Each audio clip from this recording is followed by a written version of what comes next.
We are in the midst of what might be the wildest weekend in what has been the most unpredictable presidential race in memory. Yeah, here we are, just hours away from the second presidential debate. There's the stage for tonight's town hall-style debate in St. Louis. And meanwhile, Donald Trump is dealing with the gravest crisis in his brief but fiery political career. On Saturday afternoon, Trump came out. He greeted supporters outside of Trump Tower in New York City, telling them he's never dropping out of the race. But he's facing an outright revolt within his own party. They're rebuking their nominee, withdrawing endorsements, some even calling on him to get out of this race. All this, of course, after the release of that 11-year-old videotape on which Trump can be heard making lewd comments about women. Our political team, our powerhouse political team, is out there covering all the angles this morning. George is standing by, but we're going to kick things off here with ABC's Tom Llamas, who's outside Trump Tower right here in New York City. Tom, good morning to you.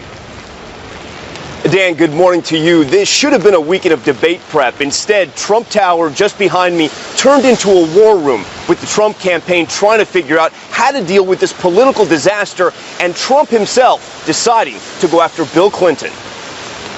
This morning, with his campaign in a coma, Donald Trump looking to the debate as his best chance for survival. Are you staying in the race? 100%. In damage control for most of the weekend, the Republican nominee emerged from Trump Tower Saturday with his fist raised, mobbed by supporters, defiant of the scandal that's rocked his campaign. That 2005 recording surfacing on Friday, showing Trump bragging about sexually assaulting women. Grab him by the I could do anything. Trump tweeting Saturday, "I will never drop out of the race," and telling the New York Times, "I am in this until the end."